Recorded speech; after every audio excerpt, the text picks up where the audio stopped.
दोस्तों, आप लोगों ने देखा होगा मंदिर में बाहर घंटी टंगी होती है और श्रद्धालु भक्त लोग मंदिर में आते जाते समय घंटी को बजाते हैं। आखिर क्यों टांगी जाती हैं मंदिर के बाहर घंटियां? आइए जानते हैं इस वीडियो में। नमस्कार दोस्तों, मैं वीरेंद्र राज वीर अपनी बात चैनल में आप सभी का हार्दिक स्वागत करता हूं। प्राचीन काल में भारत में एक प्रथा थी, देवदासी प्रथा। यह अधिकांशतः दक्षिण भारत में प्रचलित थी।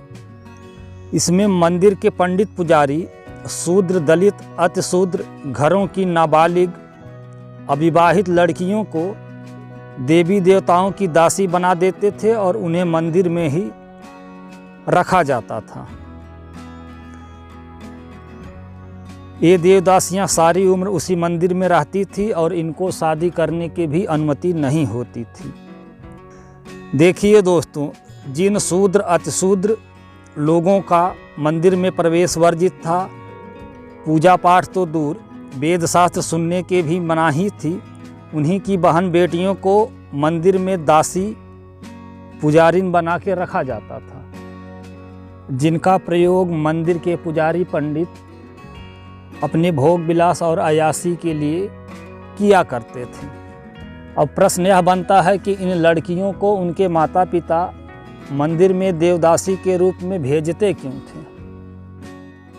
दोस्तों, उस समय लोगों को धर्म में इतनी आस्था थी कि जिस मंदिर के पंडित पुजारी जिसके घर जाके कह देते थे कि आपकी पुत्री को देवदासी के रूप में भगवान ने स्वप्न में मुझे दिखाया कि उसको देवदासी के रूप में नियुक्त कर दीजिए। लोगों की इतनी अंधश्रद्धा थी कि वे मना नहीं करते थे और इसको समाज में एक सम्मान के रूप में देखते थे कि हमारी बेटी को वहाँ मंदिर में रहने और पूजा का अधिकार मिल गया है। देवदासी भगवान ने उसको देवदासी के रूप में स्वीकार कर लिया। अब मंदिर में इन देवदासियों के साथ गलत व्यवहार होता था। पंडित पुजारी इनके साथ यौन शोषण करते थे।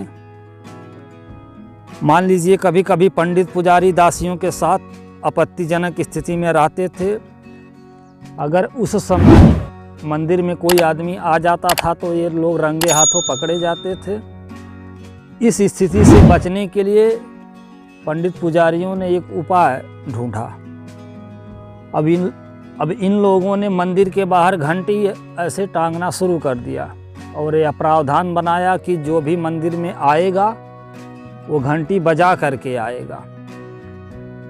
अब मान लीजिए पंडित पुजारी देवदासियों के साथ आपत्तिजनक स्थिति में रहते थे। अब कोई अगर मंदिर में आता था तो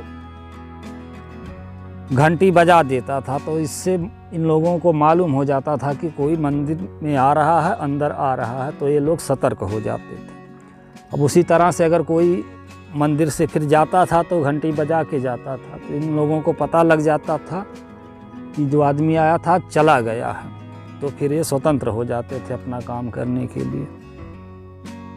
कालांतर में धीरे धीरे देवदासी प्रथा तो खत्म हो गई, लेकिन घंटी टांगने का जो रिवाज था वो फिर धर्म और आस्था के रूप में बदल गया। अब धर्म और आस्था के लिए घंटी मंदिरों में टांगी जाती हैं। अगर इसका आधुनिक रूप देखेंगे तो आजकल घरों के बाहर काल बेल लगाई जाती है। अगर कोई किसी के घर जाता है तो काल बेल को बजाता है तो घर वाले जान जाते हैं कि कोई आया हुआ है। या गांव देहात में देखिए, हम लोग किसी के घर जाते हैं तो डायरेक्ट उसके घर में अंदर प्रवेश नहीं करते हैं, दरवाज़ा खटखटाते हैं या आवाज़ लगाते हैं। तो दोस्तों, यह थी मंदिर के बाहर घंटी टांगने की सच्चाई।